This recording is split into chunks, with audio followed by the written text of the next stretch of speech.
Hello everyone, कैसे हैं आप सभी लोग। आशा करता हूं आप बहुत बहुत अच्छे होंगे। तो आइए दोस्तों, आज के हम लोग नेशनल और इंटरनेशनल करंट अफेयर है उनको जान लेते हैं। सबसे पहला सवाल आपके लिए क्या होगा कि हाल ही में प्रधानमंत्री नरेंद्र मोदी ने हिंदुस्तान उर्वरक और रसायन लिमिटेड यानी कि HURI सिंदरी उर्वरक संयंत्र का उद्घाटन किया है।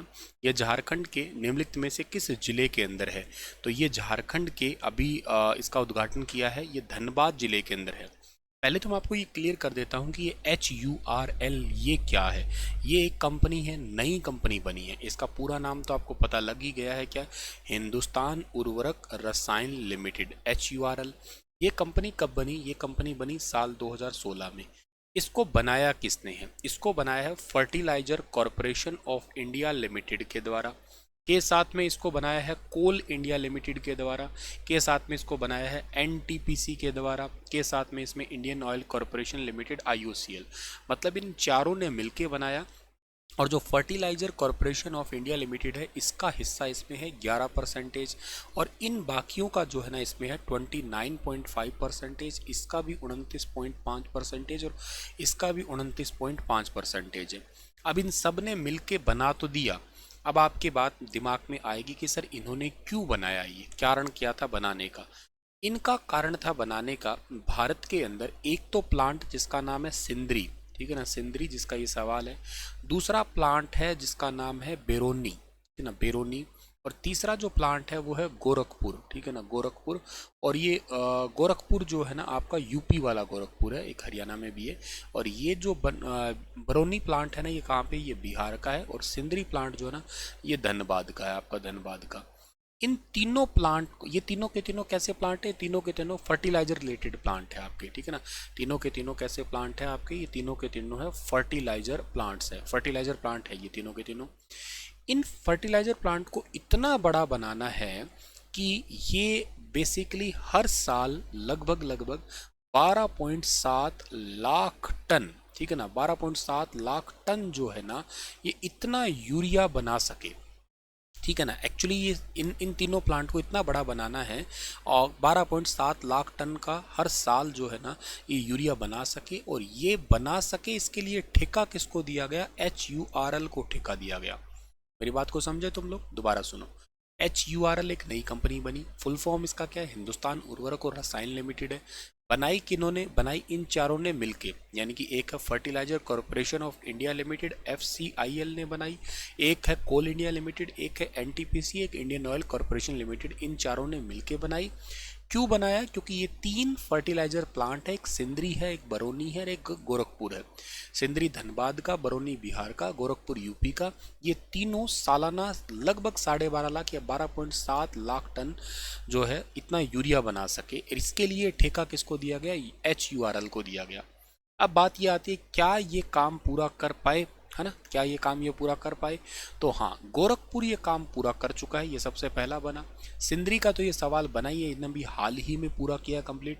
और बरौनी जो है ना, ये काम पूरा अभी तक नहीं किया, इसकी रिपोर्ट आना अभी पेंडिंग है, ठीक है। तो ये पॉइंट आपको समझ लेना है। अब अगली बात ये करते हैं।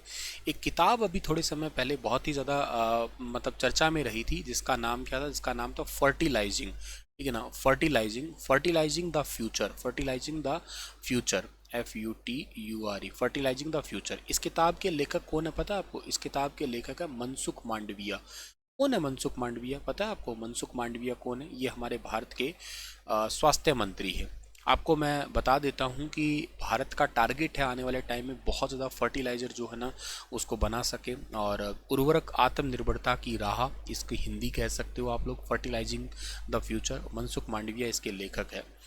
अच्छा, इसके साथ साथ जो है ना आप लोगों को और भी क्या याद करना है? और आपको याद करना है यहाँ पे एक चीज़ और इम्पॉर्टेंट है जो बहुत ज़्यादा ज़रूरी है, जहाँ से सवाल बन सकता है। देखो वैसे तो हमारे प्रधानमंत्री जी ने झारखंड के अंदर जो ना कई सारी चीज़ों के उद्घाटन किए थे, बहुत सारे रेलवे लाइन वगैरह का उद्घाटन किया था, ठीक है ना। वो इतने ज़रूरी नहीं है। एक ये बहुत ज़रूरी है, विद्युत परियोजना। ये एग्ज़ाम में ज़रूर आएगी, देख लेना, आज की कही हुई बात याद करना। उत्तरी कर्णपुरा सुपर थर्मल प्लांट, ठीक है ना, उत्तरी कर्णपुरा सुपर थर्मल प्लांट है ये, जो है ना यहाँ पे चतरा झारखंड के अंदर है और 7500 करोड़ रुपए से ज़्यादा की लागत से इसको विकसित किया गया है एनटीपीसी के द्वारा, जिसकी कैपेसिटी 660 मेगावाट है, ठीक है ना, एक यूनिट है 660 मेगावाट की। आपके पेपर में ये क्वेश्चन पूछा जा सकता है, रिसेंटली भारत के प्रधानमंत्री जी ने किस राज्य के अंदर कर्णपुरा सुपर थर्मल प्लांट है इसकी बेसिकली जो है ना इसको विकसित किया गया है, तो आपको ज़रूर याद रखना है ये कहाँ पड़ता है, झारखंड के अंदर पड़ता है, ठीक है ना, चतरा डिस्ट्रिक्ट है और राज्य आपको याद रखना है कौन सा, झारखंड। अच्छा सवाल बन सकता है, मोस्ट इंपॉर्टेंट भी है ये। अभी रिसेंटली भारत के प्रधानमंत्री जी ने इंडियन ऑयल लिमिटेड की हल्दिया बरौनी फूड ऑयल का पाइपलाइन का उद्घाटन किया है। तो इसकी टोटल लंबाई कितनी, इसकी टोटल लंबाई 518 किलोमीटर है, ये ध्यान रखना आप लोग, टोटल लंबाई 518 किलोमीटर है। और ये बेसिकली जो है ना हल्दिया बरौनी बिहार झारखंड बंगाल के अंदर है ये, ठीक है ना, कौन कौन से राज्यों के अंदर है ये, एक तो राज्य है बिहार इसका, एक राज्य कौन सा है, एक राज्य है इसका झारखंड है, और एक राज्य जो कौन सा है, एक राज्य इसका है बंगाल है, ठीक है ना, बंगाल एक राज्य है इसका। और इसके साथ साथ जो है ना आपको ये याद रखना है इसके ऊपर टोटल खर्चा कितना आ रहा है, इसके ऊपर टोटल खर्चा आ रहा है 2790 करोड़ का खर्चा है। बाकी और भी बहुत सारे प्रोजेक्ट है, उनमें से एक प्रोजेक्ट याद कर लेना, श्यामा प्रसाद मुखर्जी बंदरगाह Kolkata, Indian oil LPG bottling plant वगैरह भी उद्घाटन किया गया। श्यामा प्रसाद मुखर्जी इंपॉर्टेंट क्यों है, ये भारत का सबसे पुराना बंदरगाह है और इसको कोलकाता पोर्ट के नाम से भी जानते हैं। भारत के 13 बड़े बंदरगाहों में से एक बंदरगाह का नाम इसका भी आता है। और बहुत सारी रेल परियोजनाओं का उद्घाटन भी किया है। अपशिष्ट जल उपचार और सीवरेज से संबंधित परियोजनाओं का भी उद्घाटन अभी हाल ही में किया गया है।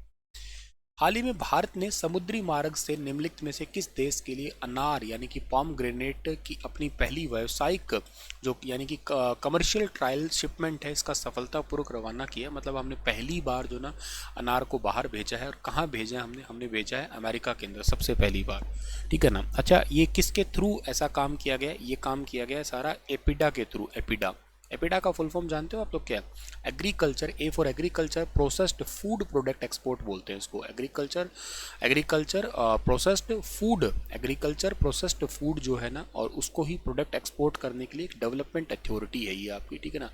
तो डेवलपमेंट अथॉरिटी एपिडा है ये, और ये वाणिज्य मंत्रालय के अधीन आती है।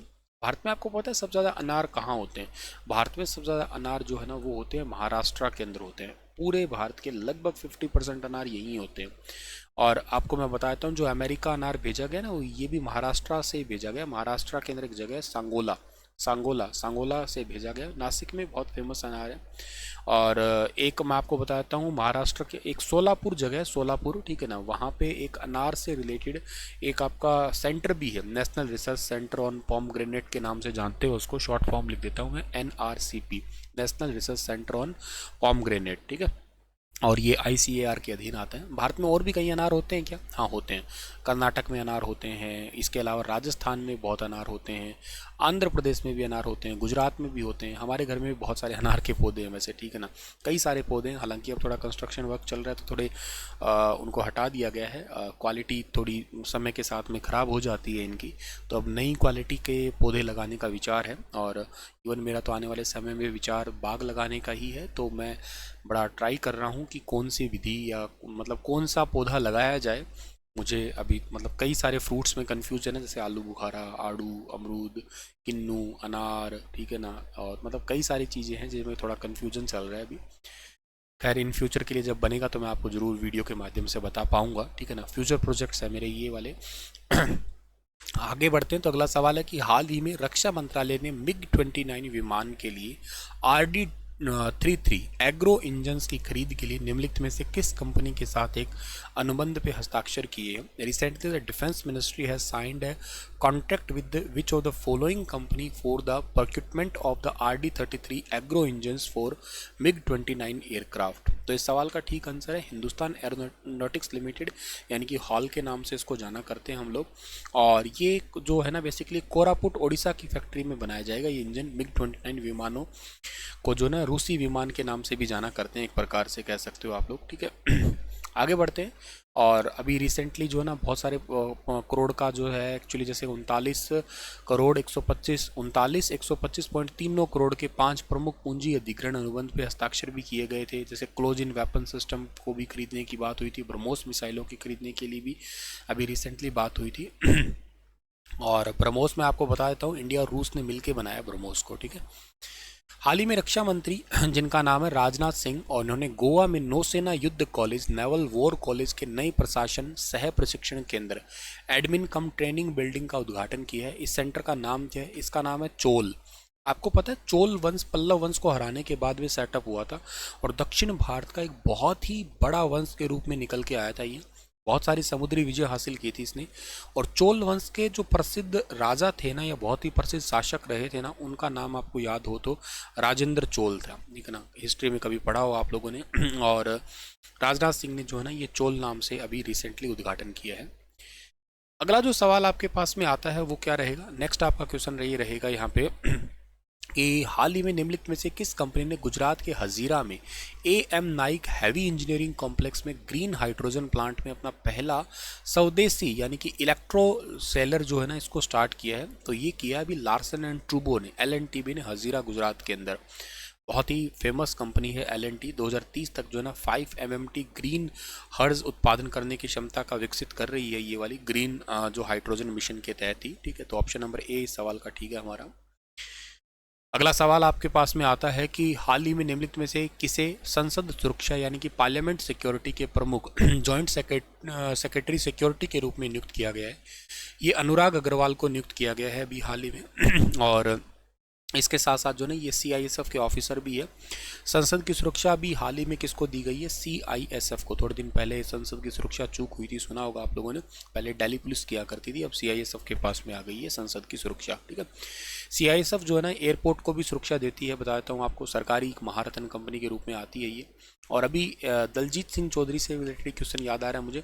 NSG के ये अभी डायरेक्टर जनरल बने हैं, नेशनल सिक्योरिटी गार्ड के डायरेक्टर जनरल बने। ये SSB के भी हैं ये, ठीक है ना। SSB के भी महानिदेशक है सशस्त्र सीमा बल के।